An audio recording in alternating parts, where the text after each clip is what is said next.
Beautiful sisters of mine, and to my anointed brothers, I want to come out and say to you, thank you so much for the love and the support that you've shown me.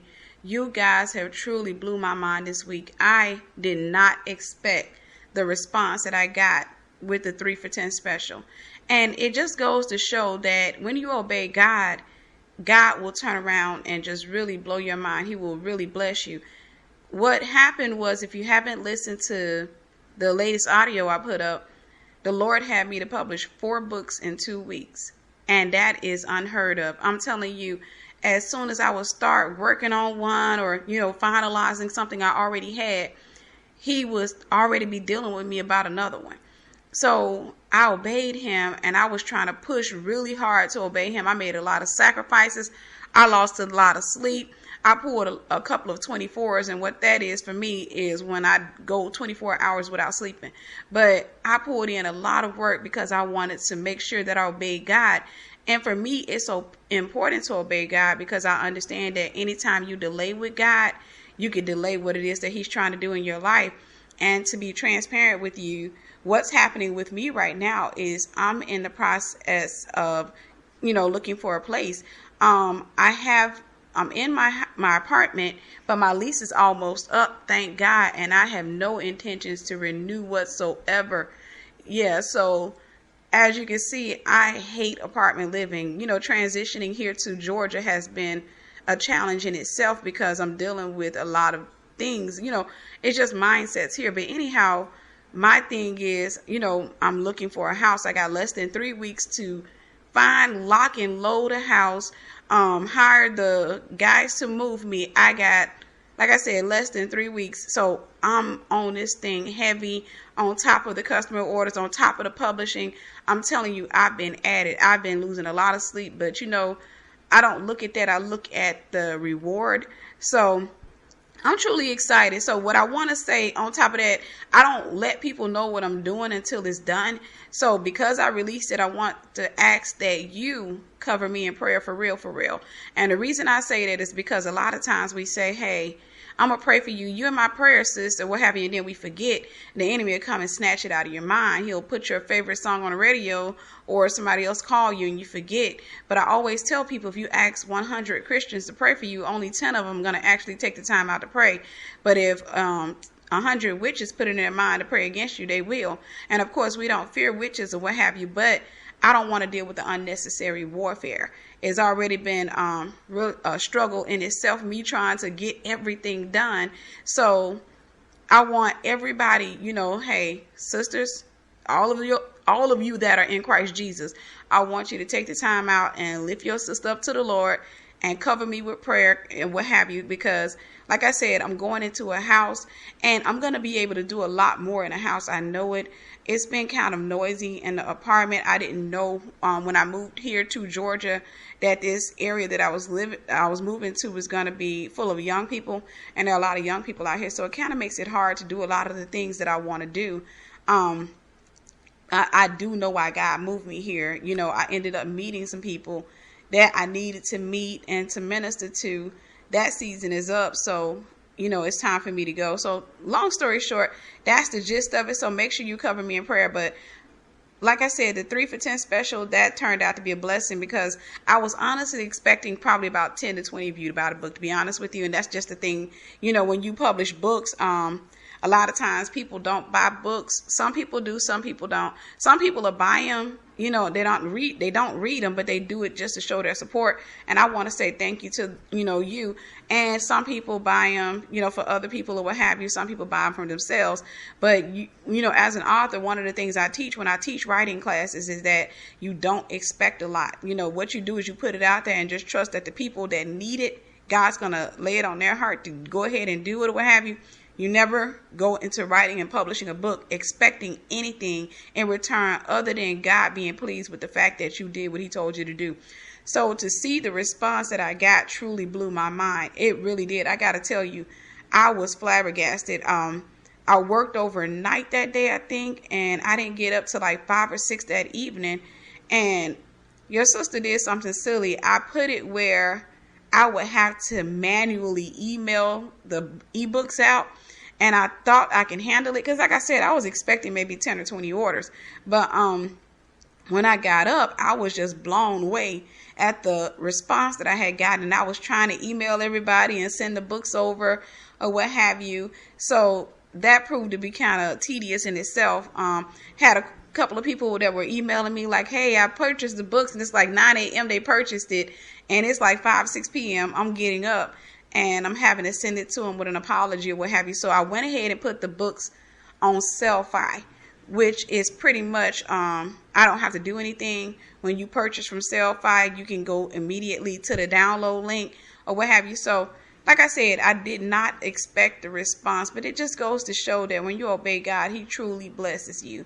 So I want to come out and say to you, thank you for obeying God, because believe it or not, a lot of you do things out of love to show your appreciation and your support, and you don't even realize that God is moving you because he wants to do something in your life. He's about to bless you. And I speak blessings over you 100-fold. Just like I said, you're obeying God and you are seeking information. Believe it or not, when you buy a book, a Christian book, whenever you buy something like that, not only are you sowing into the author and you're going to reap from, their life, but at the same time, you're sowing into information.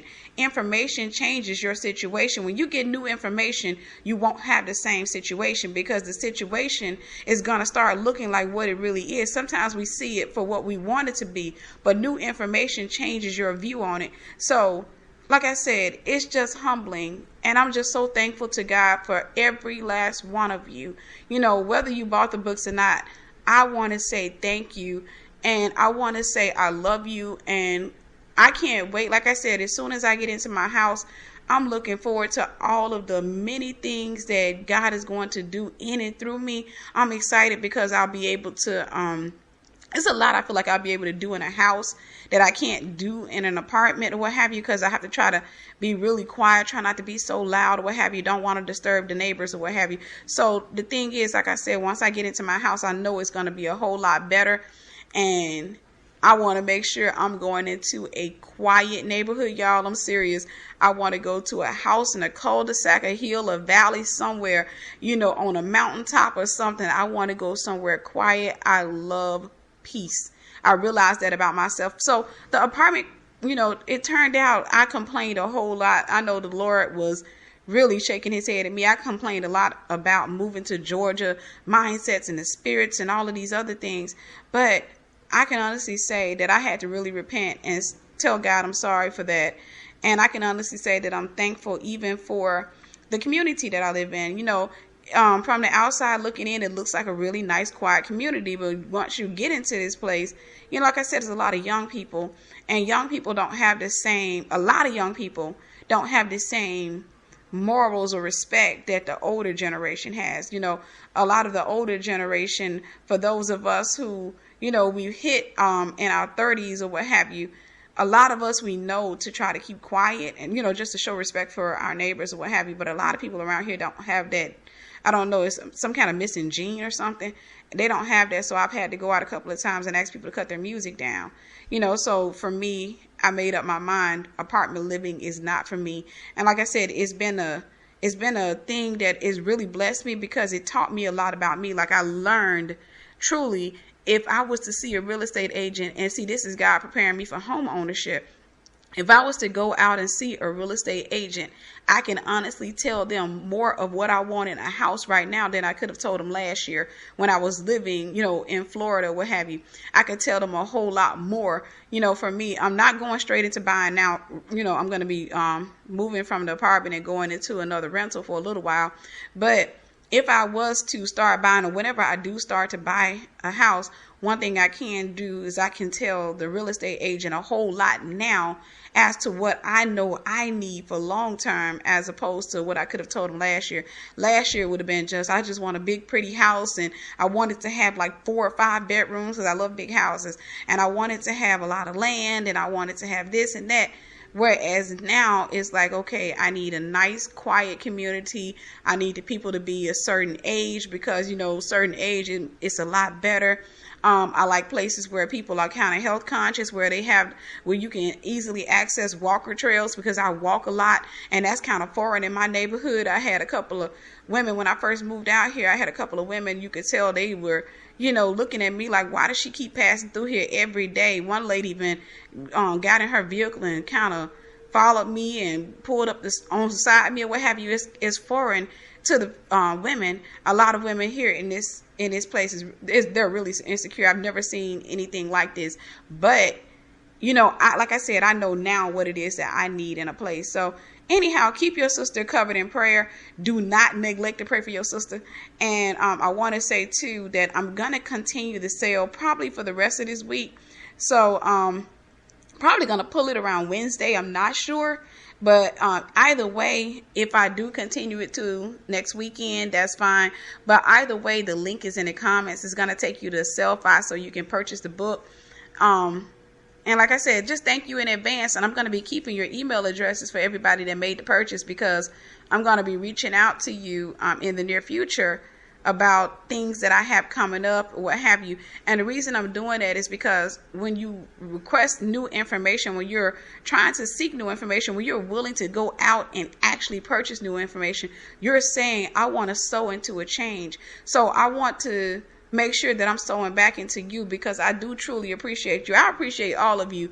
But a lot of these conference call lines, they have limited amount of people that we can let on. So I do want to make sure that I open up the lines first and foremost for those who are supporting the ministry, for those who are saying, even if it's just, you went out and bought something for 50 cents, you're just showing your appreciation. I just want you to know that I appreciate you. I appreciate every last one of you for sharing the videos, for commenting, for telling your friends about it, for buying, other books of mine. Just the things that you do, you have no idea how much that encourages me. And I always encourage people to make sure you do that with your leadership, because you don't know how much the enemy attacks leaders. An enemy tries to stop them, and he really tries to, get them to stop. And the reality is a whole lot of churches closed because they don't have a strong support system. They have a lot of people who are takers. And they got a lot of people who are coming in saying, I need your help. I got this situation. Help me, help me, help me. And they drain the minister. And the minister doesn't have anybody pouring back in, or at least saying thank you or appreciate you. And then what ends up happening is some of them go into depression. Some of them get overwhelmed or what have you. But that's not going to happen to me in the name of Jesus. I'm going to continue to pour out and be a blessing. But at the same time, I'm going to make sure that I do say thank you to those of you who are coming out and sharing the videos, the comments and everything, because I want you to know that I truly appreciate you. So like I said, keep your sister lifted up in prayer. There's a lot coming. There's more series that are coming, more things that I'm going to be doing. And I'm going to be presenting opportunities to a lot of you as well, because that's just where my heart is. I want to help the people of God.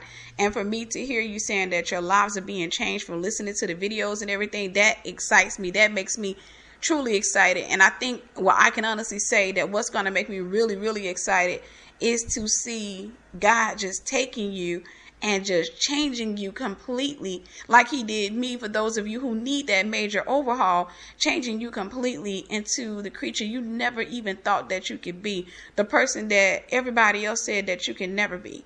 So I want to encourage you to just stay focused. Don't look at your situation, make your situation look at you. You take that situation, you sit it up, you stand right there in front of it, and right when it's getting ready, when the enemy is waiting on you to fall down and cry and scream out, start praising the Lord. You have no idea what you do to the enemy when you do that. And I want to tell you too, before I go, what a lot of people don't realize is that in your struggles, there are diamonds and rubies, and it's all types of wealth.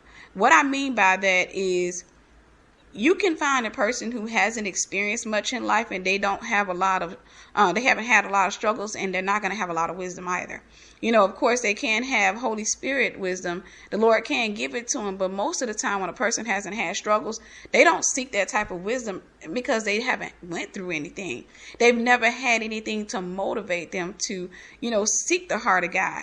But when a person has gone through a lot, believe it or not, your struggles actually draw you closer to God. Your storms actually flood you out of your comfort zones, and it makes you chase God. It makes you go closer to Him. It makes you want Him all the more. So there's a blessing in it. What I tell people is, anytime I'm going through something nowadays, my attitude has changed about it to the point where, yes, sucks, I don't like it or what have you, but I'm at the same time, I'm like, man, what's the opportunity in this? I'm looking for the book, the wisdom, the ideas, the invention ideas. I'm telling you, I'm gutting it out. I tell people all the time, what I do is the enemy comes, and he comes when he's ready to attack, and he comes with his little bag. He comes to take your stuff.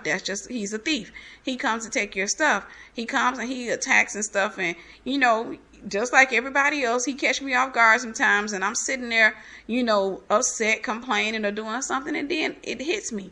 The Lord always deal with me. Why are you sitting there? You're sitting in the midst of wisdom. You're sitting in the midst of all types of treasures and stuff. You could be actually taking from this instead of letting it take from you.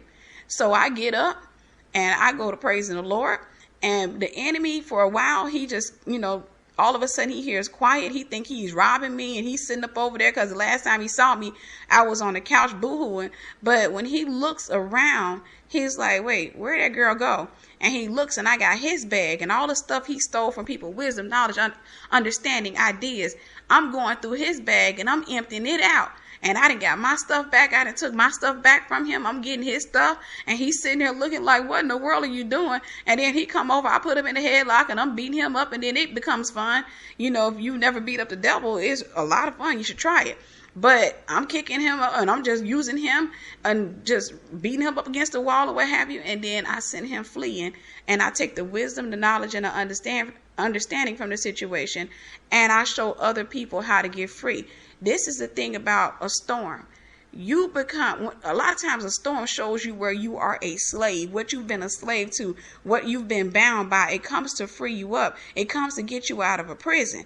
And a lot of times the prison, of course, we are talking about the prison of our minds. We get locked into a mindset. But here's the thing, when you get free, when that storm comes, if you look at that storm for what it is, and you hold up your bound hands and you praise God, God will break those shackles, and you have the opportunity to become the Harriet Tubman of that situation. So what you can do is go back and free other people, because you know how to get out. You know how to get free. You know how to tell people you got free. So that's the thing for the storm. A storm is nothing but an opportunity. I'm going to tell y'all something. A lot of things that we see as bad are nothing but opportunities if you actually look at it for what it is. I'll give you an example. A homeless man sitting on the street who needs something to eat is an opportunity for you to do alms. It's an opportunity for you to get blessed. Do you understand that by going out and buying a cheeseburger for this man and not telling anybody, just do it from the love of your heart, to just do something, to go out and buy him sandwich meat or do something? Do you understand that that is an opportunity for you to throw a dart at the dart that Satan has thrown at you, for you to stop a storm in your life? I think a lot of people, if you ever really saw the heart of God and you would not take the bad in your life as bad. You will see it for what it is. It's an opportunity. Same thing goes for a storm. A storm is an opportunity. One attack that I talk about is an attack that I ended up getting blessed with some wisdom that the enemy didn't want me to get. I ended up going through an attack, and I think it was about, September. No, it was about October or November of 2015. I went through a huge attack. My mom had just came down to Georgia. She was going to be going to the Cancer Treatment Centers of America, and she just come down to Georgia, and all of a sudden my car, I've never had any problems with my car. All of a sudden, probably about a week or two after she got here, I started having car problems. I called a mechanic the first time. He told me the first time I couldn't get the car to the shift to move. It got stuck. So I was panicking about that. And then I called a mobile mechanic. He came out and he told me, he asked me a couple of questions on the phone. He was like, oh no, that's just a fuse. So he charged me $100 to fix it. I was excited about that. I said, okay, thank the Lord. The next day, no lie, the next day, my mom and I got into the car and we were going to get something to eat. And all of a sudden, my car started getting hot and a bunch of white smoke was coming out the tailpipe. So I pulled over and it was so much you couldn't see behind me. And I'm sitting here like I've never had any problems out of this car before. So I ended up calling the mobile mechanic again, and he told me that sounds like a head gasket. He said, I would advise you to take that car and park it and call somebody to tow it. So that's what I did. The next day I called a mechanic. The mechanic came out and they towed the car, took it to, I found a mechanic. I found a tow truck and had them to tow it to the mechanic that I had talked to over the phone. When I talked to him, he told me it was my head gasket, my water pump was gone. And it was a whole lot of stuff. And I'm sitting here thinking like, you got to be kidding me. It was thousands and thousands of dollars worth of work that needed to be done. So I thought to myself, well, it's not like I can say no to it because I got to get my mom around. You know, my mom was battling with cancer, and thank God she's cancer free now, y'all. But I sat back and I was like, well, it's not like I have a choice. So I went ahead and paid the money. The guy, you know, did the work on the car or what have you. Not long after I got the car back, like a day or two after I got the car back, I started noticing that every time I hit the brakes, I heard a loud scrubbing. It was real loud. And I said, what in the world? I've never had this problem. So I took my car to Pep Boys and they said the axles were gone out. And I'm like, I don't have a lemon. So I'm sitting here like, what in the world is going on with this car? I knew it was an attack of the enemy. My thing was this, where's the door? I need to find out where the door is open, because if the devil is attacking your finances, there's a door open in your finances. All too often it's because you owe somebody something. I'm going to explain that in a second. But I said, and I was like, what is going on here now all of a sudden? And these are unrelated issues. I sat back and they were telling me like $400 to fix everything. And I just remember thinking, what in the world am I going to do? The enemy was coming against me, and just as fast as I was working, he was just taking. So I ended up, I had to go ahead and pay him the money, and I had to pay Pep Boys the money to get the car fixed. And the next thing I know, I'm driving around. It was probably a couple of days later, my car gets hot again. Okay, by this time, I'm livid. I'm tired, and I'm praying. I kept asking the Lord, show me where this is coming from. I don't know where this is coming from. Show me the open door.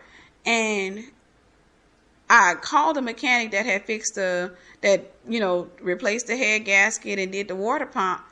And he told me to bring it back. And when I got it there, he was like, oh, your radiator's gone. I said, I thought you fixed the radiator. He was like, no, that was the water pump. I said, well, why would you not notice the radiator or what have you? So I got really upset, and I felt like, okay, I'm a female. This guy's ripping me off. That was what I, had in my head. I said, I'm a female. He's ripping me off, and he's just trying to bleed me for money. And at the same time, he's telling me it's the radiator. That way, if the gasket is blown again, he can relinquish himself from the responsibility by saying, oh, no, this is a separate issue. So I ended up taking my car and driving it to another mechanic. And I went straight in. I was like, look, he said it's a radiator. I want y'all to replace the radiator because I don't trust him. And I said, I want you to look into my vehicle and tell me if the gasket hasn't changed. And they looked and they told me, well, it looks like if they had it changed, they didn't have I think they said something along the lines where if they changed it, they didn't have it pressurized or something, because they said some stuff was still on it. So long story short, I ended up paying close to $400 to get the radiator fixed. I was not a happy camper. I was one upset sister. And I was at the point where I was like, okay, I just need a word from God. I need to know where this attack is coming from, because I need to make sure I close that door. And what ended up happening was the Lord began to deal with me. And he said, I want you to think back to what happened almost immediately. What you did right before this attack started. He took me back to when I had went to Kohl's to buy a coat, and the lady offered me a credit card. I don't have credit cards. I don't have any debt right now. God delivered me from debt. But the lady offered me a credit card, and I was thinking about, I don't remember who told me, but somebody had told me that I needed to if I was thinking about buying a house in the future, I needed to go ahead and, start back doing my credit again, because it's like my credit is new all over again. I haven't put anything on credit in probably about 10 years now. So it's as if I never had credit. All of my old things, the stuff I got when I was in the wrong mindset, a lot of that stuff fell off my credit report. Some of the stuff I paid off, but some of that stuff fell off of my credit report. There's a 7-year window. But what ended up happening was, I sat back and I said, I thought about what the Lord reminded me, that when I went into that store, because somebody had told me, if you want to buy a home, you really need to go ahead and just get yourself a credit card. So I happened to go to the register, and the lady was like, would you like to apply for a Kohl's credit card? And I thought about it. I was like, well, yeah, let me go ahead and, I'll just get some stuff on it and then pay it off, get some stuff on it and pay it off. Long story short, I went ahead and applied, and she gave me the card at the register, and I was about to pay for my code, and she was like, no, I'm going to put it on your card. And I said, okay. And that lady put that thing on my card, and my finances went under attack. Now, how does that relate? I'm going to have to do a teaching on that in the near future. But one thing I can tell you, the Bible says, owe no man nothing but to love him. You don't open your finances up to debt, because debt is of the enemy. So God made us the head and not the tail. We come behind in no good thing. We are the lender and not the borrower. So the thing that I did was, when I opened up my finances, I ended up going through a major attack. And there were, there was some other things going on that let me know it was like I said, it was a demonic attack. So long story short, I hurry up and went my tail over there to Kohl's and paid that card off. I will never ever deal with a debit card again. But see, it was a major attack that cost me thousands of dollars, and it was devastating. But here's the beautiful thing. I ended up taking the wisdom from that situation. So you hear me saying I'm going to give a teaching on it soon. I can write a book on that if I want to write a book on it, or I can give a teaching on it. So as bad as it was, the situation blessed me. It blessed me with wisdom that I didn't have. I didn't understand that debt opens your finances to the enemies. So I'm going to tell you something. I encourage you. If you owe somebody something and you got debt, pay it out. Go ahead and get rid of it. So ever since I closed that door on my debt, everything went well. When I took my car to the last mechanic, and they put the radiator on it, not long after I got it back, it continued to run hot. So when I took it back to them, and they were like, well, we think that your gasket is gone and your head is split, and I'm so sorry. It looks like the other mechanics got over. And I was just devastated. And I called the other mechanic, and I was just like, look, I had them to put on this radiator for me. They said that you guys didn't do right with the gasket. And the guy was like, look, bring the car over here. Let us look at it, and we'll take care of it. Okay, just bring it over here. So I took the car back over there. He called me back later that day. He said, ma'am, it was your water. He said it was your thermostat. You just needed a new thermostat, I don't know why they told you what they told you, but ever since then, I haven't had any problems with that car. But I closed the door on the enemy, and I'm not opening that door anymore. That's why, too, I tell you, I don't deal with people who like to put debt, people who have unforgiveness in their heart. When you deal with debt, it opens the door to the enemy. When you deal with unforgiving people, they open the door. They operate as the open door that the enemy needs to access your life. The enemy's always trying to find some type of way to access your life, access your finances. And for the ladies, he likes to try to access your womb, because one of the things he wants to do, that's a vault. That's where your children come through. So I'm like I said, it's a lot of things that I'm going to be doing teachings on in the near future. But a lot of people question me as to, if I'm dealing with a person, and if they start operating in some type of unforgiveness, the very first thing I do is, I'm going to try to minister to them in love. I'm going to try to get them to see the error of their ways, try to get them to, get back in line with God. But if they decide to go with unforgiveness, because it's a choice, it's not a condition where they just fall into it and can't get out. But if they decide to go with unforgiveness, if they decide to stay on that route, then I go ahead and close that door, because then they become an open door for the enemy. And I don't want to have debt people who are walking around with debt in their hearts in my life. I know to pray for them and minister to them. That's a ministry opportunity. That's not a friend. You cannot have a person who has that type of heart in your life. So like I said, it's a lot of teaching. So it's a lot of opportunities in it. So with that being said, I'm going to get ready to close. Sorry for the background noise. I'm washing clothes. But with that being said, I'm going to get ready to close. But I do want to tell you that I love you and I truly, truly, truly appreciate you. You have no idea how much you've blessed me. You have no idea what even your comments do. This is such a blessing. I try to take the time out to read every one of the comments as soon as I get a little time or what have you. And like I said, as soon as I get into my house, I know that it's going to be a blessing. I know it's going to be a lot easier. The apartment was a trying time for me. You know, I'm going through, a friend of mine's back in Florida told me that when I came to Georgia, I was going to go through culture shock. And I was like, how's that? I'm not going to go through no culture shock. And I did. I went through some major culture shock. So long story short, I want to say thank you for encouraging me. Thank you for your prayers. Thank you for your kind words. Thank you for purchasing my books.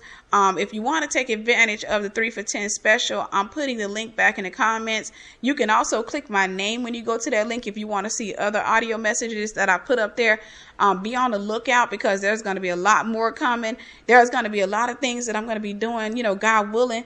I'm looking to just be a blessing. That for me is the main thing, is to be a blessing. I want to see God using you. I want to see God blessing you. I'm not one of those sisters who want to have it first or have it all and then you can get it. No, I want God to bless you. I don't care if he give you more blessings than he gives me. I want to see the Lord bless you. I want to see you happy, successful, married to your God ordained husband. I want to see you out ministering the word of God. I want to see you smile because you are my father's daughter, which means you're my sister, and I love you, and I just pray for you, and I pray that God continues to bless you. Thank you, and God bless you.